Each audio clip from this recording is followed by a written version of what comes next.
Hi, welcome. Thank you both so much for being here. It's wonderful to meet both of you. Great to be here. Thanks for having me. Thanks for having us. Senator Bennett, I want to start with you. I know you have been an advocate of expanding the child tax credit for a long time, since long before the pandemic. It finally happened this year. And I'm curious if you can just walk us through what that expansion has looked like, what those changes are. Sure. There are three changes. One is to expand the credit from $2,000 to $3,000 per kid for kids over the age of 6, $3,600 for kids under the age of 6. It makes the credit fully refundable for the first time in American history. So now millions and millions of the poorest children in America who were not beneficiaries of the child tax credit are now beneficiaries. And the third big change was we're paying it out on a monthly basis. So families can actually have the benefit of the tax credit at the end of the month when they're trying to make decisions about how to pay the rent or buy a few extra groceries or pay for school clothes, for example. So it much better matches the needs of families. And when you take all of those three changes together, we can say that we're cutting childhood poverty in this country by almost 50% this year, and over 90% of America's kids are benefiting from the credit. Josh, I know you, as CEO of Etsy, have also been very publicly in support of the child tax credit expansion. And I'm curious if you can just tell us a little bit about why. Absolutely. First, I just want to say thank you to Senator Bennett for his leadership role in doing this. It's so important, and we're really grateful for the leadership role that he's played in really promoting this legislation. Etsy's mission is keeping commerce human. So in a world where people are buying more and more things that come fast and are cheap and end up in a landfill almost as fast, people are craving maybe to buy fewer things that mean more and that have some form of human connection. And in a time when automation is changing the nature of work, creativity can't be automated. So Etsy allows over 5 million sellers to take their creative passion and turn that into the opportunity to provide income for their families, selling to people all around the world, usually from their home. So 91% of Etsy's sellers are women, the vast majority of which are businesses of one working from home. And what we hear over and over again from those businesses is that 24% of our sellers have children at home, and they report that they have a really hard time finding enough time to run their business.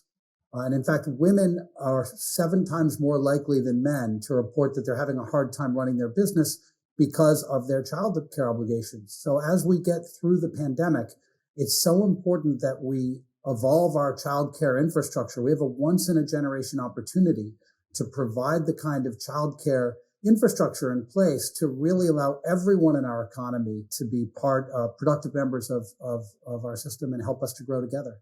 I'm curious if Etsy's structure as a platform for people to run their own small businesses, how that has affected your advocacy or your decision to advocate on this particular issue. I think it affects us a lot. So first, just some statistics. The World Economic Forum says that about 99.9% of businesses in the United States are small businesses, and that they employ about half of the private sector workforce in America. But those are businesses that have 500 or fewer employees. Actually, micro businesses are businesses with 10 or fewer. Usually, micro businesses are businesses of one, businesses like Etsy sellers. And there are very few people who speak for that community. And in fact, it's a large and fast growing sector of the U.S. economy. There's about 60 million independent workers in the United States. And so we think at Etsy, it's our obligation to really speak for that community that's so important. And it's small but powerful. Etsy sellers contributed about $13 billion to the U.S. economy and about 2.6 million jobs. That's about the GDP of the city of Houston. That's just the sellers on Etsy. So we think it's really important, actually, that as we design legislation, we think not just about the big businesses, but the small businesses. And as much as the small businesses, we think about the micro businesses. And their needs are a little bit different. A micro business, a business of one, means that the person running the business is responsible for every single part of the business. If they have to take a half a day to look after their child or to care for an aging family member, that's money straight out of their pocket. That's lost income. There's no one else to step in and help to generate that income. So making sure that they have the time and the support to actually work as they want to, we think is even more critical for micro businesses than it is for many others. Senator Bennett, I know that you said up at the top that there is research showing that the expansion of the child tax credit will reduce child poverty by about half, which is hugely significant. But this credit also goes to families in upper and middle income brackets. It will go to a 2-income family of that making $150,000. I'm curious why that's important also. I thought it was important to us, those of us that were designing this, I think, to support American families broadly, and that's where we cut it off in the end, was about $150,000. If I had to summarize the last 10 years or 11 years of town halls in my state, in Colorado, a place with a really dynamic economy, one of the most dynamic economies in the country, it's really simple. It's people coming and saying, we're working really hard, and no matter what we do, we can't afford some combination of housing, healthcare, higher education, or early childhood education, if we can find early childhood education to begin with, or daycare. We can't save. We feel like our kids are going to live a more diminished life than the life we lived, and we're already making choices our parents and grandparents didn't have to make. And these are families that consider themselves middle class in that dynamic economy in Colorado. I used to be the superintendent of the Denver Public Schools after a career in law and business before I was in this job. And there, most of the kids were kids of color. Most of the kids were kids living in poverty.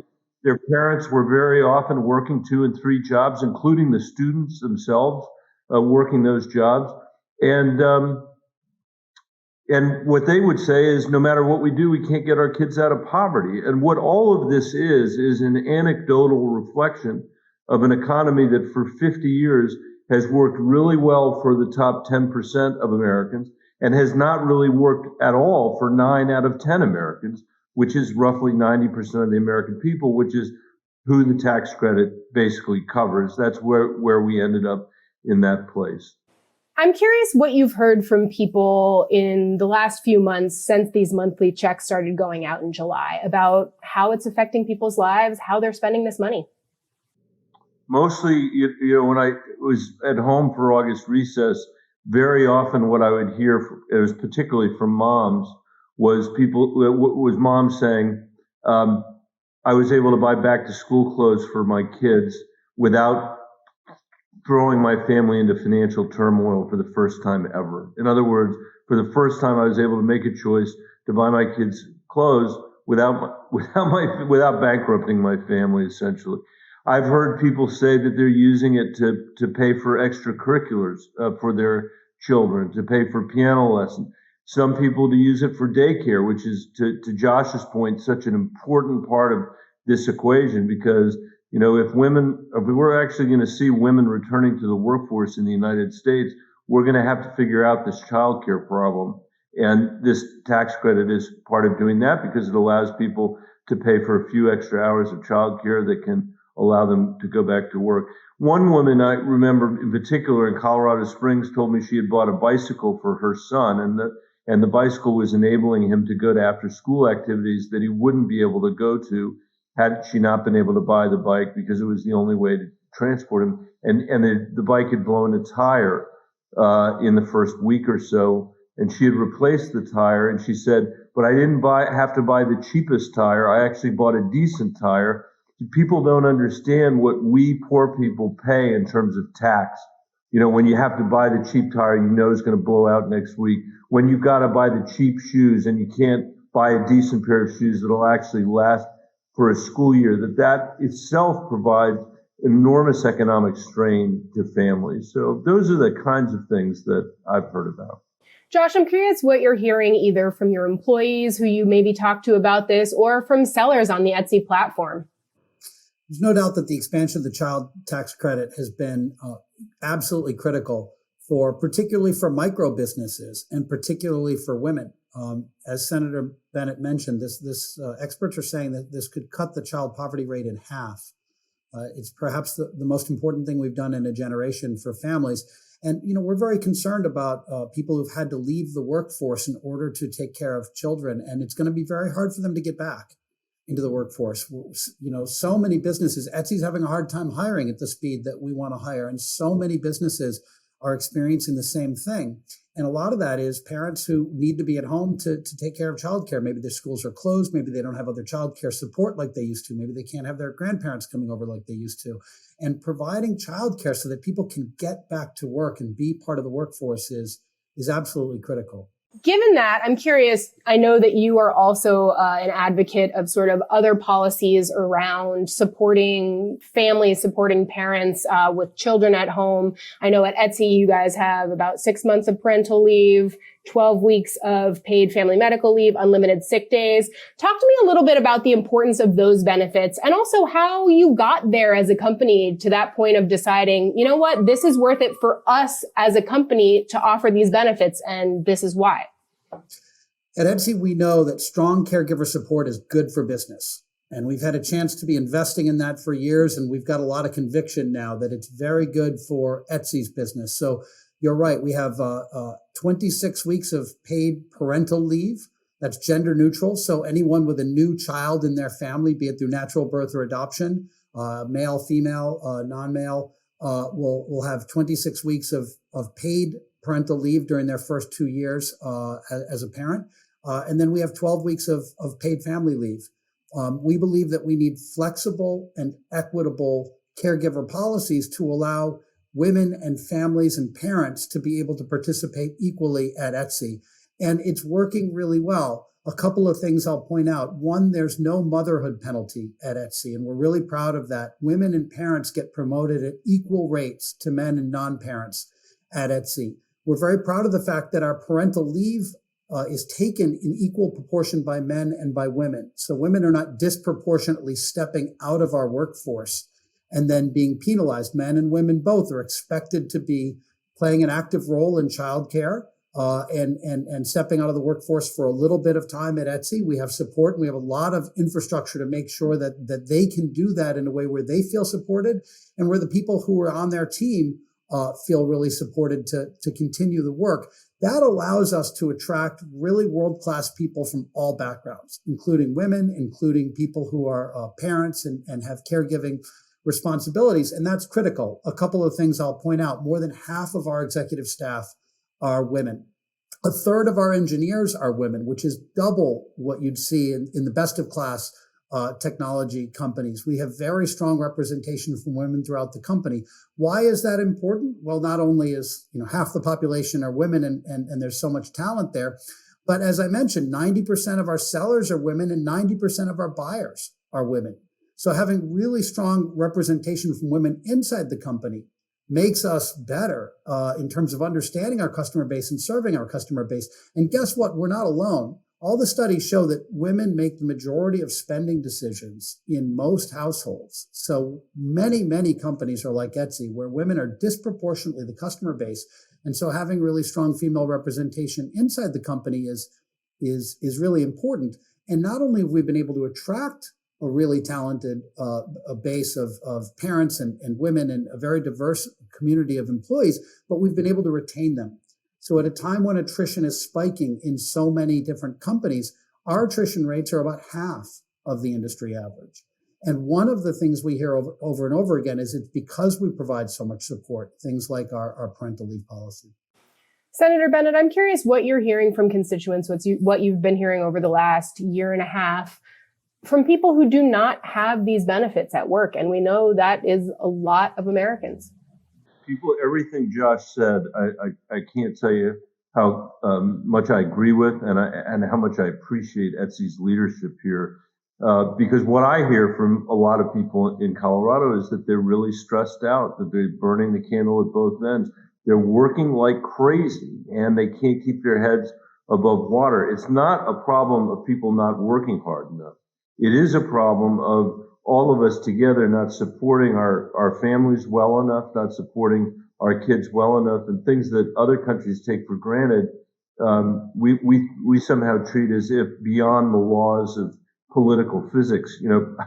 Every single country that has a child tax benefit like the one that we're trying to extend here with the reconciliation package actually has higher workforce participation rates than the United States of America. Every single one has higher workforce participation rates by women than the United States of America for all the reason that Josh said. So I don't think people are looking for a handout here. I think what they're looking for is a little bit of help to allow them to work and to be able to earn more money over their career. Josh mentioned, that he's seeing that the turnover is much less at Etsy than other places, and that salary parity is a result of that because, people are interrupting their careers in the same way, whether they're moms or whether they're dads, whether they have kids or whether they don't.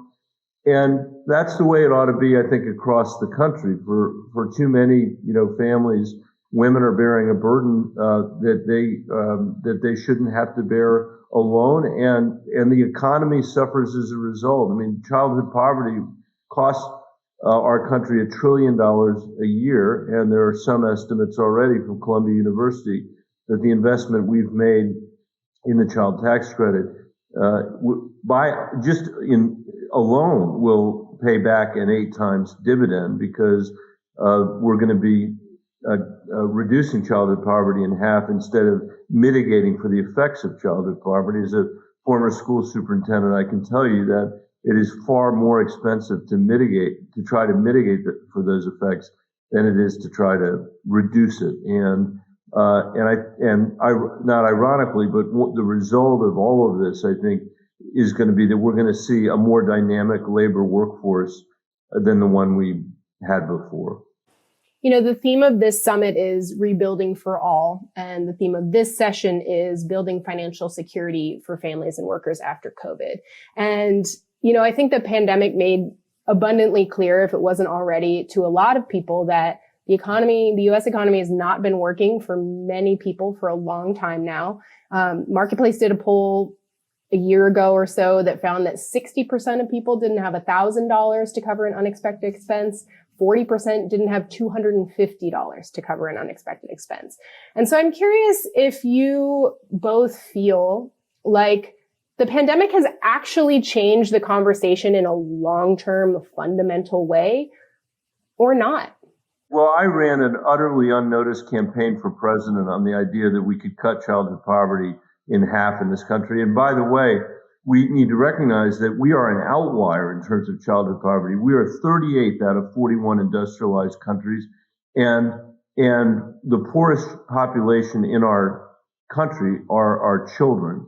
But that was before the pandemic. Then we had the pandemic, and I think people realized that we couldn't turn our backs on this anymore. That we had to do something for people who were struggling through this economy, who are poor or working people, and that has led us to the child tax credit, which I think is the most elegant solution that's on the table. But it's not all we need to do. Paid family leave we need to do. We've got to try to do something about preschool so that it's more affordable for families for all the reasons that we said. And I do think we have a once in a lifetime opportunity, partly as a result of COVID, and partly, I'm sad to say, as you said, as the result of a recognition that has eluded us for a really long time that the American economy has not worked well for most Americans for the last 50 years. For some reason, we decided that the most important interest to privilege in our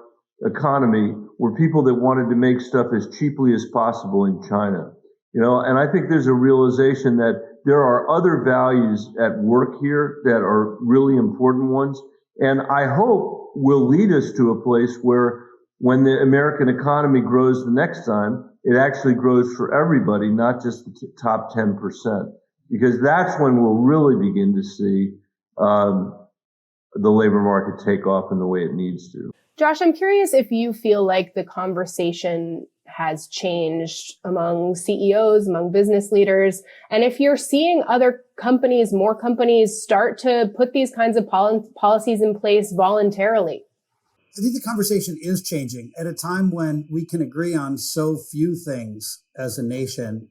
there is broad agreement that the economy is not working for everyone the way it should. And particularly, for those who are not at the very top of the pyramid, it's not working. And all of us need to be part of that solution. None of us can succeed if we don't have a civil society that is sound. If people don't feel like their economic welfare is secure, none of us are secure. And I think there's a very broad recognition of that. I do think to the senator's point about who we're deciding to help and who we're not deciding to help, I'm proud of the fact that 2/3 of Etsy sellers reported they had stronger sales in 2020 than the year before. I think people do want now to put their money where their heart is. I think they are becoming more conscious consumers. They're thinking about what brands do I want to be associated with and who do I want to support. The young generation even more. They really live that. And I think that's a wake-up call for everyone. And so I'm encouraged and optimistic. I'm curious again for both of you, whether or what you see as the role of business leaders, of private business in this conversation. And, Josh, for you, why as a CEO of a company that is able to put these benefits in place for your employees, is it important to you to advocate for them at the federal level? Well, we see ourselves as one of the few voices well positioned to speak for the 60 million independent workers, including the 5 million sellers on Etsy. There's organizations to support small businesses, but again, small businesses are people of 500 employees or less, which is very different than a business of one. And if we don't speak for them, who will? And also, we very much believe at Etsy that being a good citizen is part and parcel of being a good business. And I think there's a narrative out there that somehow if you want to be a good citizen, you've got to be a bad business, or if you want to be a good business, you've got to be a bad citizen. And I think that's such an unfortunate narrative, and it's not true. Etsy has performed very, very well. For those tracking our business, we're one of the best performing stocks in the stock market over the past three or 4 years. And I think that's very much because of the fact that we live our values and we treat our employees well and we advocate for our customers, not just inside of our marketplace, but at the federal level as well. I think people are paying attention. I think they care, and I think it makes a difference. Senator Bennett, I'm curious what you see as the role of CEOs like Josh and business leaders. I think it's critical, vitally important, because, politicians that don't know much about business might make judgments about policies or legislation in ignorance if people like Josh aren't actually explaining the way their businesses work. And there's a tendency, I think, there has been a tendency in the last generation or so for us, Etsy being a very stark contrary example, a race to the bottom in terms of, the benefits that the private sector has been providing, and a kind of a view from the policymakers that that's somehow okay because that's just the way capitalism works. I'm a capitalist. I used to be in the private sector myself, and I know all of these things consist of decisions that we all make. Sometimes, the private sector makes them on their own, sometimes with encouragement from the federal government. We're seeing that this discussion, I think a healthy discussion now, happening around the role of social media companies in this country. It's going to require us to really think differently about what that looks like. The jury is still out there about whether the social media companies will make the decisions themselves or whether we're going to have to legislate. But the point is that it's in this democracy, it's an integrated effort, as Josh was saying. And I guess the final point I would make is that the greatest danger to our democracy is a sense of a lack of opportunity, from economic opportunity on the behalf of most people, because it's at those moments where there seems to be a lack of opportunity that somebody shows up, some ambitious politician shows up and says, democracy is not going to deliver for you. I alone can deliver from you. And that's the way democracies end. And that's why I think this work is so fundamentally important, as important as the work we're all trying to do now on voting rights. For example, this is a core piece of business for a healthy democracy. And the private sector, I think, can provide profound leadership by forcing politicians to do the right thing here. And that shouldn't be as hard as it is sometimes, but it's really, really important. Josh, I know you said that these policies have been good for business, and I'm curious if you can talk a little bit more about what that's looked like at Etsy, and also I'm curious how long you've had them in place. We've had our 26-week parental leave policy in place now for about 6 years.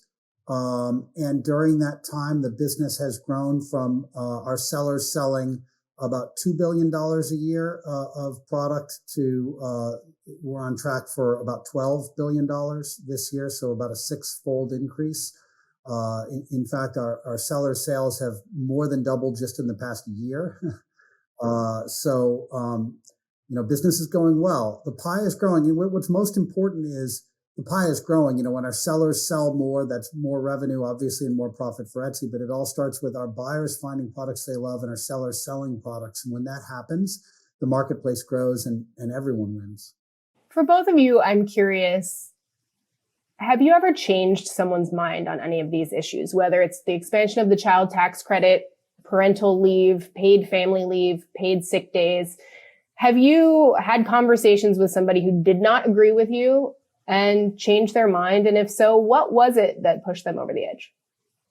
Well, for me, time will tell on some level because we'll see whether we can get the reconciliation bill over the finish line. I think we will be able to do it. And I do believe that I've been able to make a case to people here that when you look at, as I mentioned earlier, the workforce participation rates in other countries being higher when they have a tax benefit like this than lower, I've been able to overcome some folks who think that somehow this is going to disincentivize people from working. There's a lot of evidence. The studies all show that this is actually a pro-work policy, that it makes it easier for people to work. And in contrast, that the United States of America has made it very hard for people to work, especially people that are living in poverty. This is a step forward on that. And I do think that I've been able to persuade some of my colleagues that that's true. And for that reason, they're supporting the work that we're trying to get over the finish line here. I'd say it's easier for me than for the senator because people he has to negotiate with are subject to a whole bunch of forces.